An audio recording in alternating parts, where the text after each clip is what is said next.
primeira igreja presbiteriana em Petrolina. Uma igreja para frequentar, muito mais uma família para pertencer.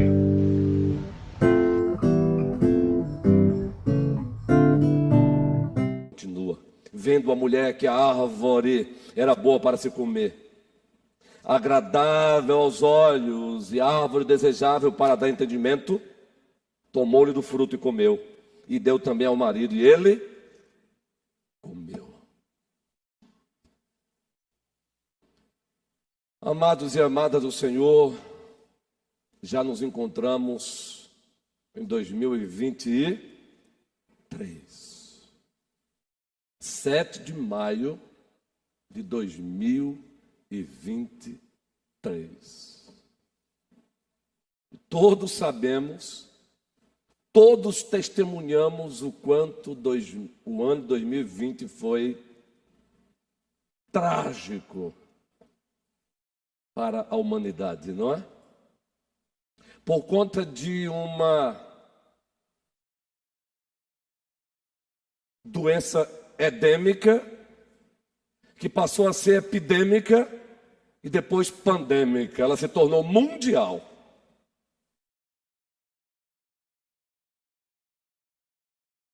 A Covid-19.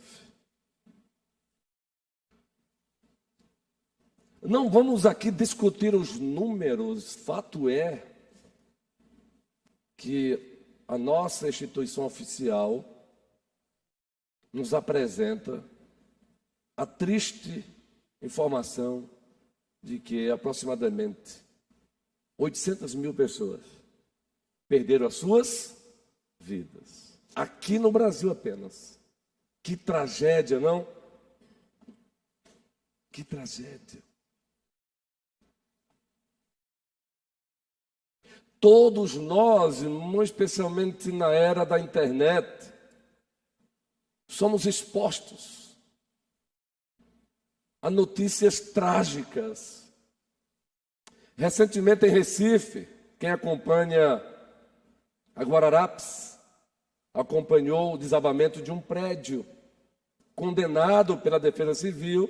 Contudo, aqueles que não têm moradia acabam indo para lá. Também não vamos aqui discutir o mérito daqueles que vão para lá. Fato é que o prédio desabou e matou pessoas. E passaríamos aqui à noite se pedíssemos aos irmãos e às irmãs que compartilhassem algumas das tragédias. Tragédias essas que não saem das suas mentes, não são poucas. Aqui no Brasil. Ora, atualmente existe uma tragédia contínua acontecendo entre a Rússia e a Ucrânia. Ora, as guerras, e também aqui não vamos discutir a sua legitimidade ou não, mas as guerras provocam tragédias. Quantos soldados não morreram, russos, seres humanos, feitos à imagem e semelhança de Deus? Quantos soldados ucranianos já não morreram, feitos à imagem e semelhança de Deus? São muitas tragédias.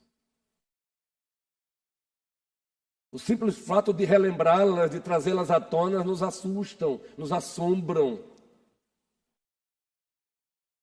Contudo, meus amados irmãos,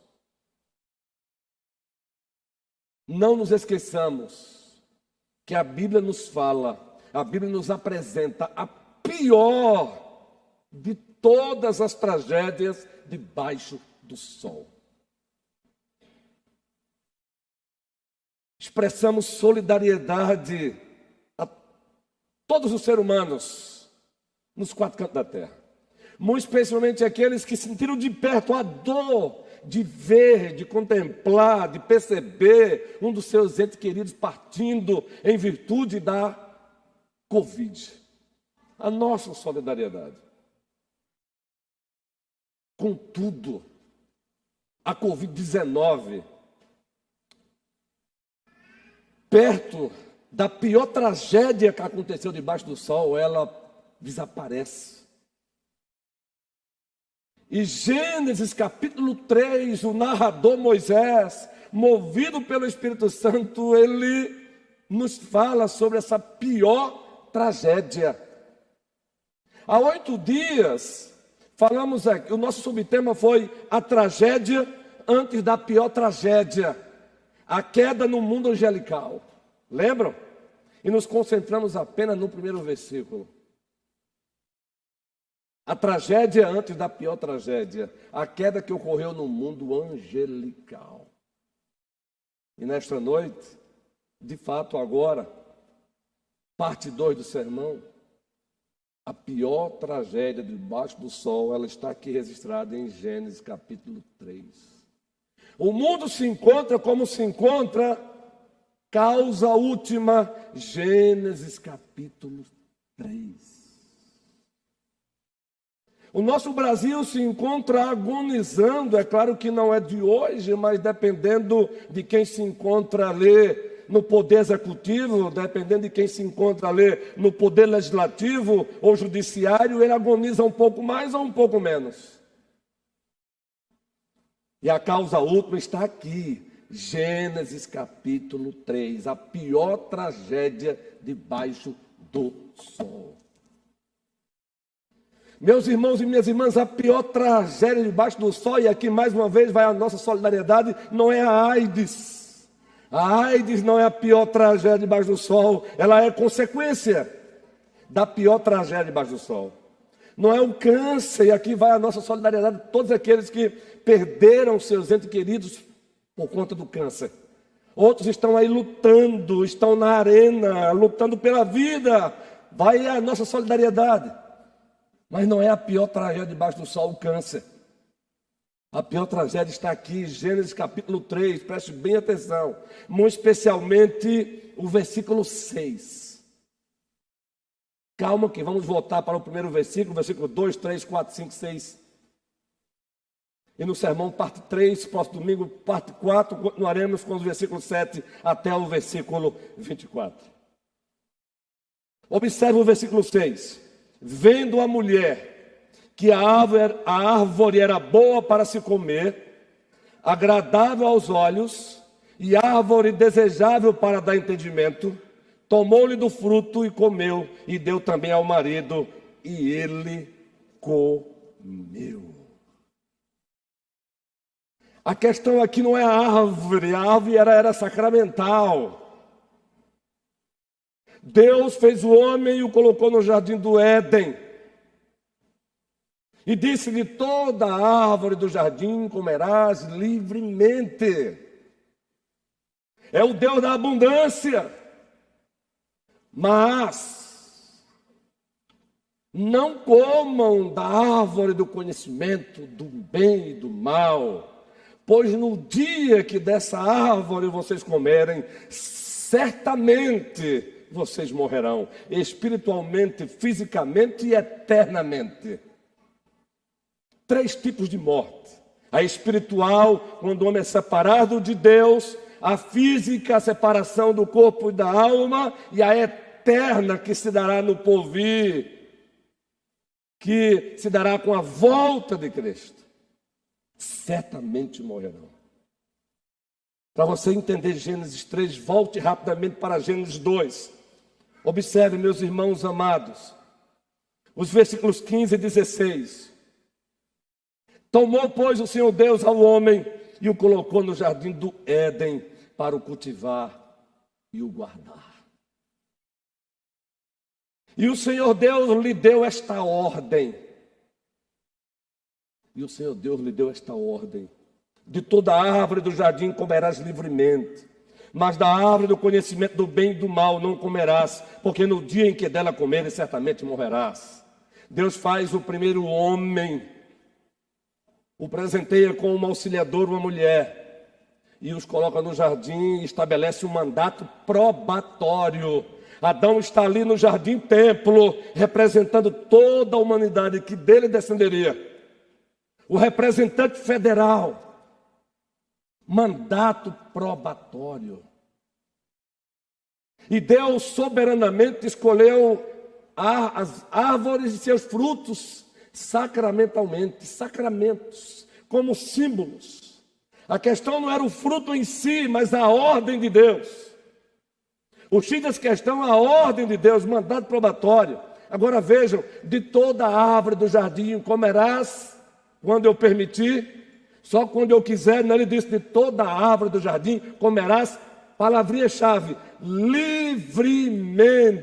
Que Deus bondoso! Oh, provai que Deus é bom. Mas não comam, uma única proibição, um mandato probatório, não comam da árvore do conhecimento do bem e do mal. Porque certamente, ao comerem, morrerão.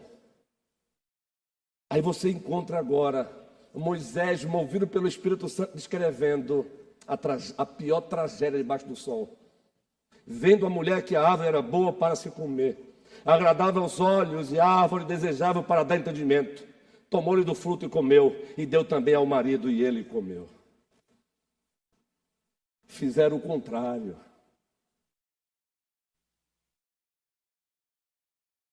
Viraram as costas para a abundância que Deus havia dado, se concentraram numa única proibição. Agora, se você quer uma dica para entender Gênesis 3, a Bíblia interpreta a própria Bíblia. Eu vos convido a irmos para o Novo Testamento rapidamente, depois voltaremos para Gênesis 3. Primeiro para Tiago. Tiago nos dá um arcabouço do pecado. Ele diz como é que funciona a logística do pecado. Ele descreve para nós a logística do pecado. Olha, Josué, Tiago, servo de Deus, movido pelo Espírito Santo, Fátima, ele nos concede a logística do pecado. Como é que o pecado acontece? Como é que ele se materializa? Como é que ele vem à existência? Tiago, primeiro capítulo, como a Bíblia é perfeita. Então leia Gênesis 3 à luz de Tiago. Aí você vai perceber o quanto o texto ele é rico, apesar de ser uma descrição da pior tragédia debaixo do sol. Então, quer entender Gênesis 3? O pecado, muito especialmente do representante federal Adão, literalmente um homem. Adão não foi um mito, nunca foi um mito. Homem. Quando a Bíblia vai falar da genealogia de Abraão, remete até Adão. O homem, o primeiro homem. Então vejam Tiago comigo. Observe aí. Que texto maravilhoso esse. Como a Bíblia é perfeita. Como Deus é excelente no que Ele faz. Tiago, primeiro capítulo. Observem. Versículo 13. Leia Gênesis 3. Com esses óculos aqui de Tiago 1:13. Ninguém ao ser tentado diga, sou tentado por Deus. Porque Deus não pode ser tentado pelo mal. E Ele mesmo a ninguém tenta. Aqui é o mal moral. Não é o mal físico não, porque o próprio Deus diz que Ele cura e Ele também mata. Sem pedir permissão a ninguém e sem ser masoquista e sem ser injusto. A Bíblia diz que Ele é santo, santo, santo, e toda a terra está cheia da sua glória. Então o mal aqui é o mal moral.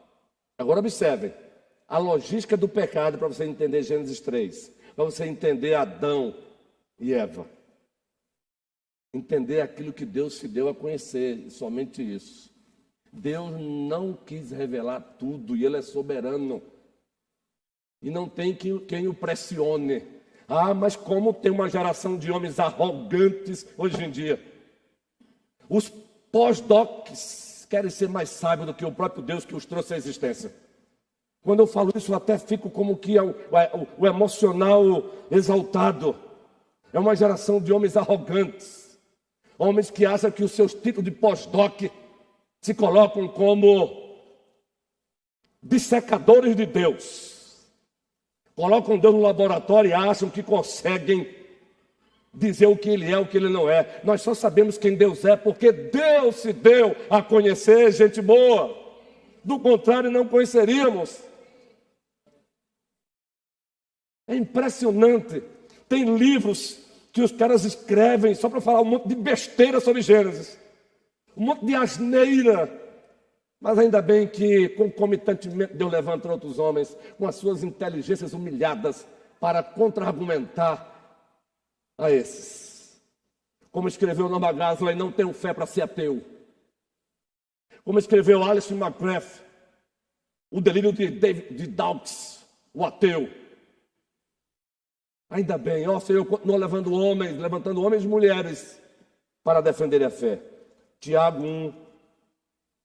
1:14.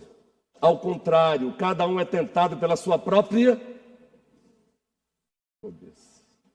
Tente ler agora Gênesis 3, conhecimento, viu? Rebeca, Débora.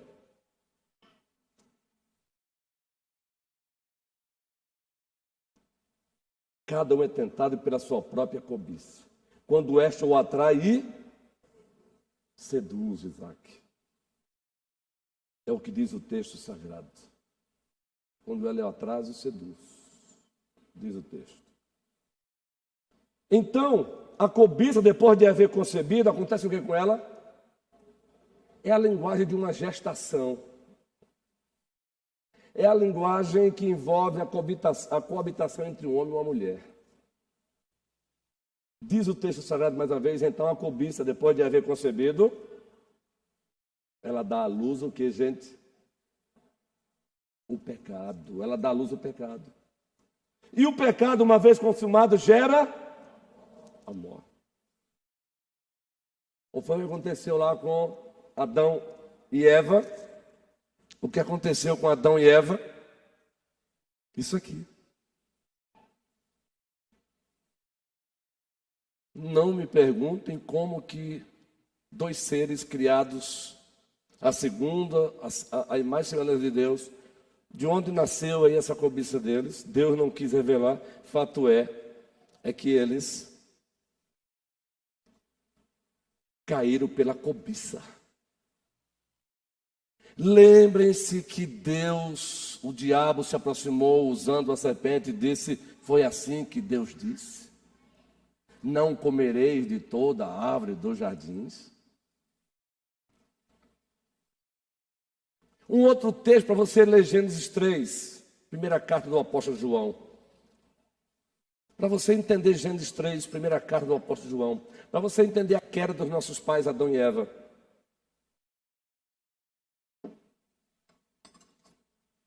Observem.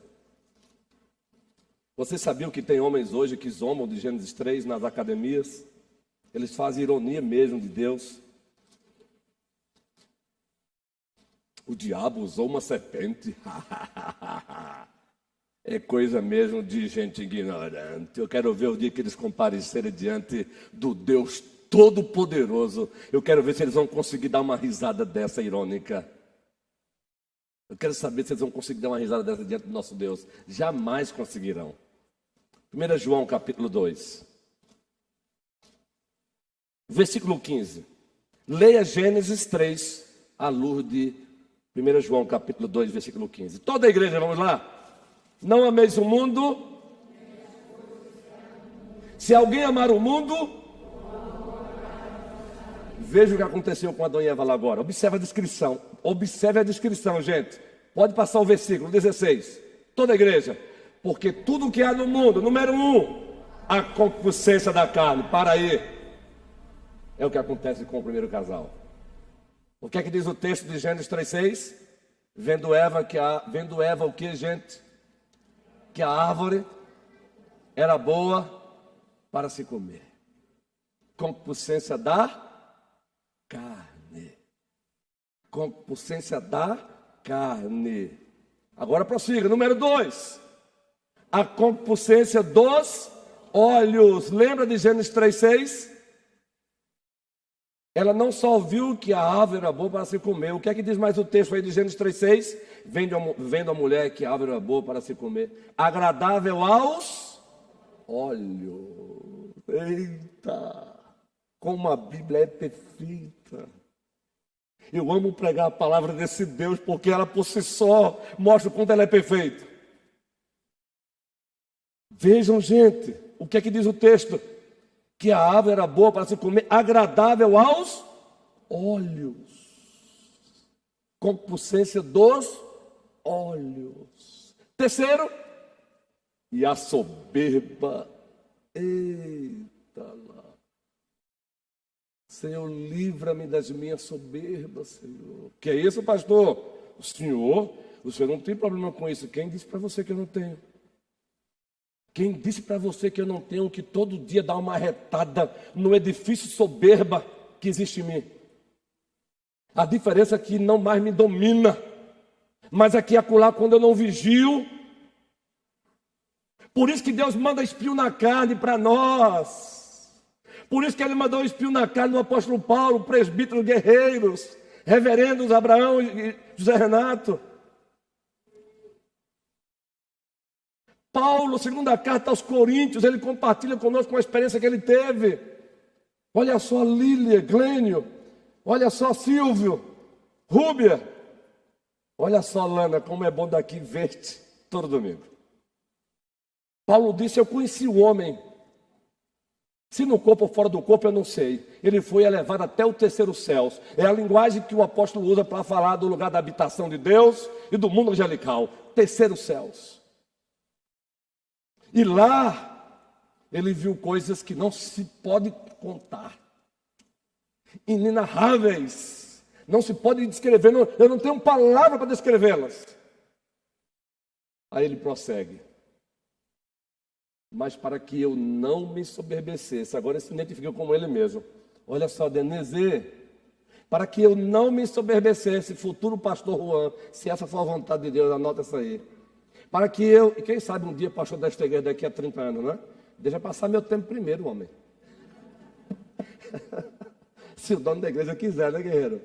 Mas olha que já a pessoa que pensa que daqui a 30 anos, a gente passando o bastão aqui, eita que bênção. Para que eu não me soberbecesse, Paulo diz o que, presbítero Humberto? Foi-me posto um espinho na carne. Ei, aqui e acolá tu sente tu está andando bem, né? Daqui a pouco parece um espinhozinho na tua vida, não é? Você diz, que é isso? Sabe o que é isso? É Deus te livrando da soberba. Louvado seja o nosso Deus. Ele cuida bem da sua igreja. Paulo disse, para que eu não me ensoberbecesse, querido, todos nós temos tendência para a soberba. Todos nós, querido. Agora precisamos colocá-las aos pés de Cristo, porque Ele é o esmagador de soberbas. Ele é o esmagador de arrogâncias. Agora, quando Ele esmaga a nossa soberba, é para o nosso bem, é porque Ele nos ama, Ele cuida de nós. A soberba da vida. Onde é que está a soberba da vida em Gênesis 3? É Adão e Eva. Observe 3,6. Vendo a mulher que a árvore era boa para se comer, agradável aos olhos e árvore desejável para dar entendimento, soberba da vida. O querer está por cima. Soberba da vida. Leia Gênesis 3 à luz de Tiago 1. Leia Gênesis 3 à luz de 1 João capítulo 2, versículo 15 e 16. E você vai entender um pouco mais Gênesis. Porque Gênesis nos apresenta a pior tragédia debaixo do sol. E aqui, seguindo o doutor em Antigo Testamento, Bruce Walger, nós queremos separar esse texto aqui em 4 partes. E hoje vamos trabalhar apenas 2 rapidamente. A forma do tentador, de certa forma, há 8 dias já adiantamos. A forma da tentação, doravante. E a forma do pecado. Parte 3 do sermão, se o Senhor quiser, próximo domingo, a não ser que pastoralmente tenha o bom senso e queira falar um sermão aí voltado para as mulheres, para as mamães, mas isso ainda vamos dialogar com o dono da igreja em oração. Aí vamos ter depois a forma das consequências e do juízo de Deus. A forma do tentador, há 8 dias já adiantamos aqui. Isso aqui não é mito. Respeitamos aqueles que pensam diferente, mas esta igreja é de tradição bíblica reformada e ela não encara Gênesis 1, 2 e 3 como mito, é história, é narração. Ainda que tenha nessa narração figuras simbólicas como a árvore da vida e a árvore do conhecimento do bem e do mal. Assim como o próprio Deus, na nova administração da aliança da graça, o Deus homem, plenamente Deus, ele resolveu estabelecer o sacramento da ceia do Senhor e ordenou que pegássemos o pão que representa o seu corpo, dessemos graças e partíssemos o pão e repetíssemos as suas palavras. Isto é o meu corpo que é dado por vós. Fazer isto em memória de mim. Por semelhante modo, ele também ordena, ele tomou o cálice e disse, este cálice é a nova aliança no meu sangue. Fazer isto em memória de mim. Em memória de mim. Então, a forma do tentador. Queridos, está lá, Gênesis 1 e 2, o homem no jardim, livremente, diante de uma abundância, usufruindo da obra perfeita do Criador.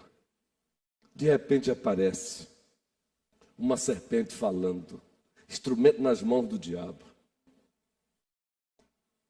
E se você quiser entender um pouco mais o primeiro versículo, eu convido você rapidamente para dar um pulo em Isaías 14 e Ezequiel 28. Os comentaristas debatem muito pesadamente essa questão, mas eu continuo com a interpretação majoritária, que entende que esse texto é de dupla referência. Ele fala tanto do imperador da Babilônia, como ao mesmo tempo fala de Satanás. Assim também Ezequiel 28. Isaías 14, observem o versículo 12, como é que o líder da Babilônia é descrito. Dupla referência. Você olha, Deus está falando com o líder da Babilônia, mas acima de tudo, Deus está dando uma dica, como aconteceu a queda daquele que agora é chamado de Satanás. Como caíste do céu, toda a igreja, ó estrela da manhã, filho da alva, como foste lançado por terra, tu que debilitavas as nações. Ele está falando de um homem liderando a Babilônia, dupla referência, é uma linguagem que a gente usa em hermenêutica, mas Deus está nos dando uma pista, como aconteceu a queda do diabo. E o texto prossegue, versículo 13.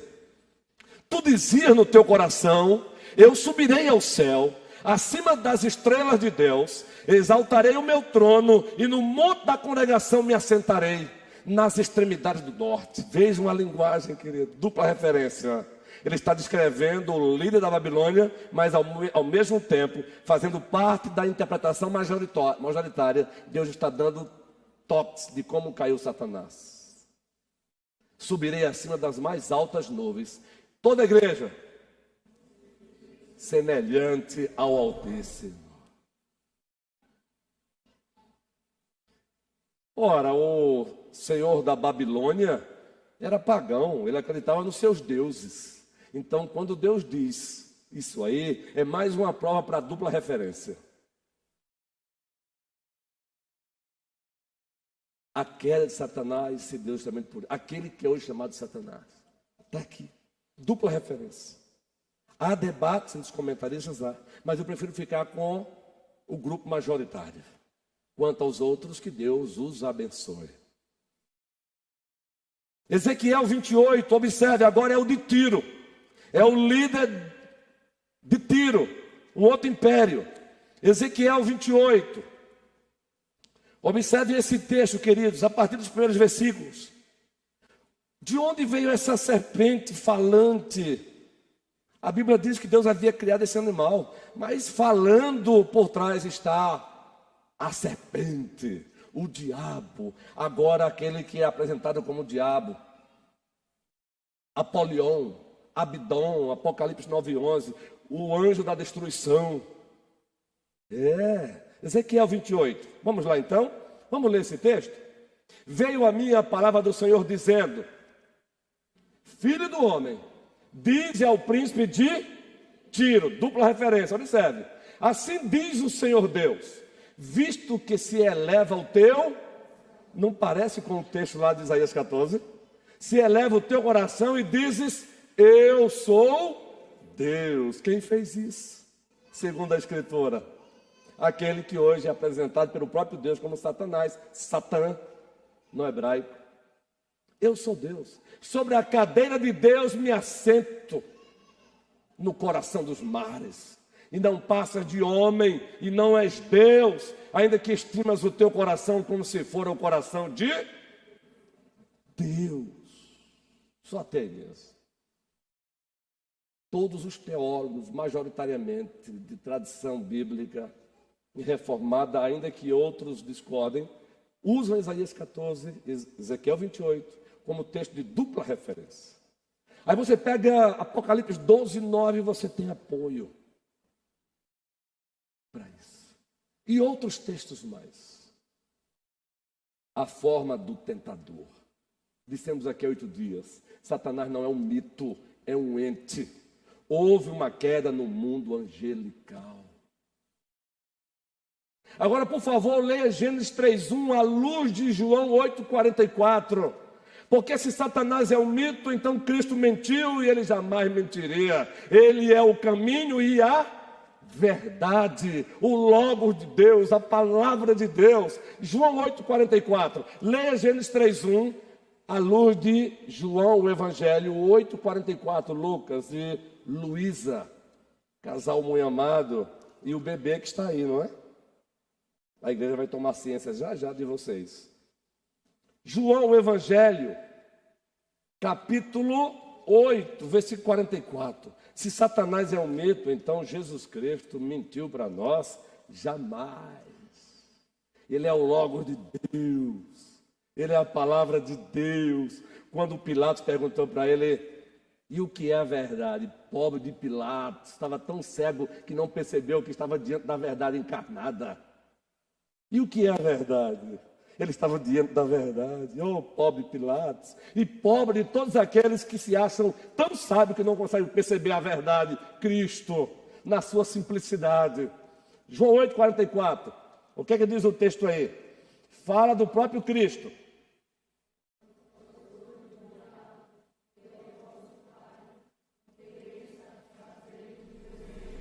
Ele foi homicida, preste bem atenção, desde o princípio, e jamais se firmou na verdade, porque não há verdade. Quando ele, preste bem atenção, ele está falando de um ser, de um ente. Quando ele profere mentira, fala do que lhe é próprio, porque é mentiroso e pai.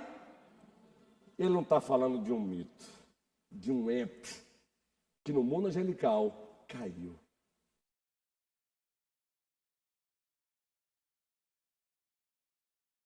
A forma do tentador é essa, não brinquemos, falamos aqui há 8 dias. Paulo escreve a segunda carta aos Coríntios, capítulo 11, não vou ler novamente, ele diz, eu temo, se Eva é mito, então Paulo mentiu. Pois Paulo diz, eu temo que assim como a serpente enganou Eva, sejam vocês também enganados. Ele citou Eva, não é mito, então Paulo mentiu? Não. Essa é a forma do tentador. Ele continua. Mas aí eu quero me ater mais à forma da tentação. Abre a Bíblia em Gênesis 3. E vamos ficar na forma da tentação e na forma do pecado. Pegando carona com Augustus, Hernandes, Braumer, Wilsberg e tantos outros teólogos de Deus.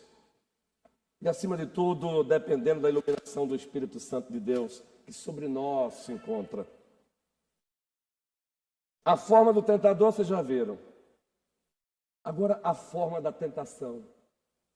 E aqui o Hernandes usa a linguagem, os degraus da tentação. O Wilsberg usa os estágios da tentação. E eu vou usar aqui a logística da tentação à luz de Tiago 1. e de 1 João 2,15. A logística da tentação. O diabo se apresenta usando uma serpente e diz: primeiro, o que é que ele faz? Ele se disfarça. Por isso que Paulo em 2 Coríntios 11:3 diz, 2 Coríntios 11:14 diz que o diabo se transforma em anjo de luz. Lá no caso ele se transforma em anjo de luz, não. Ele usou uma serpente, um animal que Deus havia criado. Se você não crê nisso, então você não crê que Jonas passou 3 dias no ventre de uma baleia. Se você não crê nisso, você não crê que os demônios entraram numa manada de porcos e os levou ao precipício e esses porcos foram mortos. Se você não crê nisso, você não crê em Gênesis 1:1. No princípio criou Deus os céus e a terra. Ele se disfarçou usando uma serpente.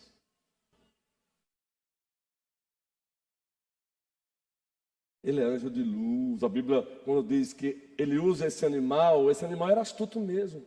Deus criou com essa capacidade. Mas entra a astúcia do mal, do diabo, de Satã. E ao se apresentar, ele diz: foi assim que Deus disse: não comereis de toda a árvore do jardim? Ele ironiza, disfarce, ironização com a palavra de Deus. Ele ironiza a palavra de Deus. No hebraico, quem estuda hebraico, mais principalmente os hebreus já dizem, ele está ali ironizando mesmo. Foi assim que Deus disse: não comerei de toda a árvore do jardim. Ele ironiza.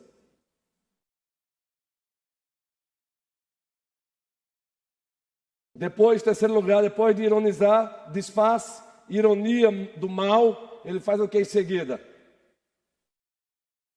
Ele confronta. Ele escancara a deturpação. Observe o texto, vamos lá. Observem o texto. É assim que Deus disse: não comerei de toda a árvore do jardim?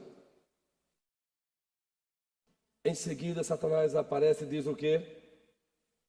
Para ela, no versículo 4, então a serpente disse à mulher: é certo que não morrereis. Disfarce, ironia e agora confronto direto. É mentira dele. Vocês não morrerão. É mentira dele. Não é isso não. Vocês não morrerão. Pelo contrário. Aí vem a sedução. Disfarce, ironia, confronto direto, sedução. Onde é que está a sedução, Asaf? Sedução. Versículo 5. Porque Deus sabe que no dia em que dele comerdes, se vos abrirão os olhos, e como Deus sereis conhecedores do bem e do mal. Sedução. Ei, o jardim do lado de lá é melhor, Adão. Foi essa a proposta do diabo. Adão, o jardim do lado de lá é melhor. Disfarce, ironia, confronto, sedução. Mais do que isso. Fraude, ele é fraudulento. Ele diz: olha, porque Deus sabe que no dia em que dele comerdes, se vos abrirão os olhos, e como Deus, sereis conhecedores do bem e do mal. Ele apresenta uma fraude. Queridos, tudo o que ele queria era ser adorado, porque a queda dele se deu por aí. Voltando para a forma do tentador, você já leu Mateus 4? Bem, abre Mateus 4. Vejam só, se o tentador aqui ele é um mito, então Jesus mais uma vez Mais uma história cheia de erros nos é apresentada, não é? Porque há um diálogo entre Cristo e o diabo. O que nos chama a atenção é que lá no Éden o diabo não chama Adão para o diálogo, ele chama Eva. Mas Adão, covardemente, segundo os hebraístas, está do lado dela e nada faz. Covarde. Ele foi colocado no jardim para cultivar e guardar. Era para ser protetor ali da família.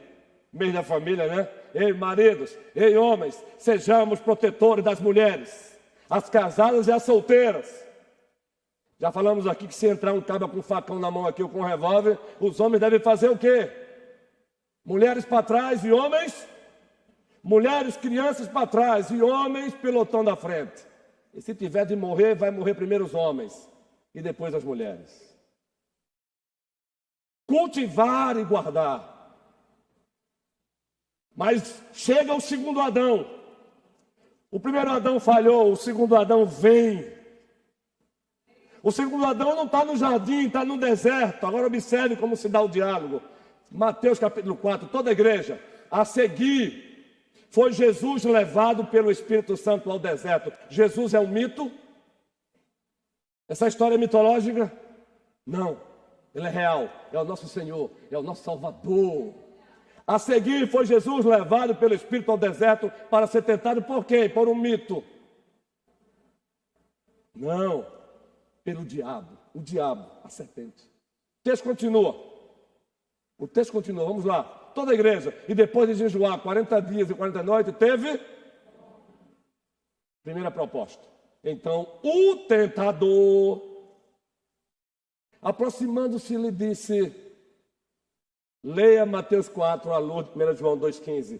Ele vai fazer as mesmas propostas. Ele vai atacar nas três áreas: concupiscência da carne, concupiscência dos olhos e soberba da vida. A mesma proposta. Leia Mateus 4, à luz de 1 João 2,15, Luiz. Então o tentador, aproximando-se, lhe disse: se és filho de Deus, manda que essas pedras se transformem em pães. São necessidades até legítimas. O texto prossegue. O segundo Adão responde, o segundo Adão não se acovarda. Jesus, porém, respondeu. Ele vai e evoca Deuteronômio capítulo 8. Está escrito: não só de pão viverá o homem, mas de toda palavra que procede da boca de Deus. Primeiro Adão dá uma resposta na medida. O texto prossegue, vamos lá então. Então o diabo levou a cidade santa, colocou sobre o pináculo do templo e fez o quê? Ele disse: se és filho de Deus, atira-te abaixo, porque está escrito: aos seus anjos ordenará a teu respeito que te guardem, e eles te sustentarão nas suas mãos, para não tropeçarem em alguma pedra. Resposta do segundo Adão. Respondeu-lhe Jesus: também está escrito: não tentarás o Senhor teu Deus. A Ele a glória. A Ele a glória. Nós estamos aqui porque Ele venceu. Mas o texto não para aí não, Luísa. Luiz, hoje aqui tem vários Luiz, hein, guerreiro? Tem uns 4 aqui mais ou menos. Vamos tirar uma foto hoje, hein? Levou ainda o diabo a um monte muito alto, mostrou-lhe todos os reinos do mundo, concupiscência da soberba da vida, mostrou-lhe todos os reinos do mundo e a glória dele, soberba da vida. A proposta, ele disse: tudo isso te darei, se prostrado. Lembram de Isaías 14? Dupla referência. Ezequiel 28, o que ele queria, o que ele sempre quer hoje é ser adorado. Ele contemplou Deus sendo adorando pela hierarquia de anjos. Ele estava lá, um arcanjo ou querubim. Alguns discutem se a classe dele era querubim ou arcanjo. Ele estava lá, ele viu, e ele agora desejou ser adorado como Deus. Ele pede para que a segunda pessoa da Santíssima Trindade o adore. Ele quer que você o adore. Resposta do segundo Adão. Vamos lá. Então Jesus lhe ordenou: retira-te, Satanás. Porque está escrito, toda a igreja: ao Senhor teu Deus adorarás, e só a Ele darás culto. Vem Jesus, vem Jesus, Maranata, hora vem Senhor Jesus. Toda a igreja. Vem Jesus, vem Jesus, Maranata, hora vem Senhor Jesus. E o refrão? Só em ti confiarei, eu nada temerei, em frente eu irei, pois eu sei que vivo estás, e um dia voltarás, do céu a nos buscar, pra sempre reinarás, aleluia. Louvado seja o Senhor. Louvado seja o Senhor. Agora, mesmo assim, tome cuidado, porque essa mesma logística da tentação, ela continua sendo usada pelo diabo hoje.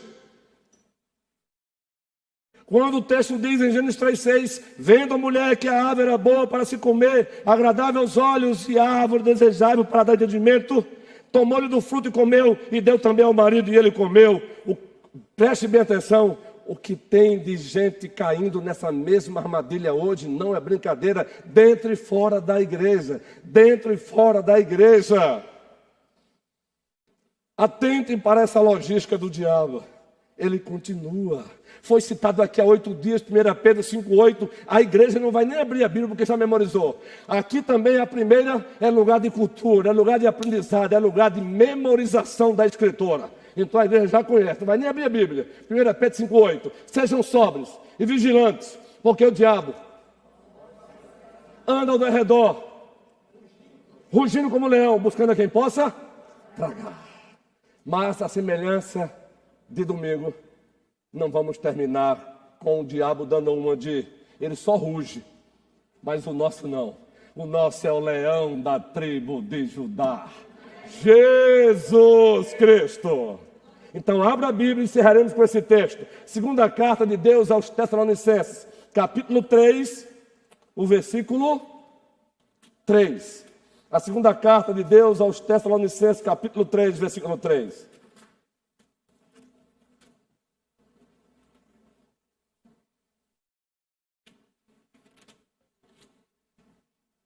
Toda a igreja, capítulo 3, versículo 3.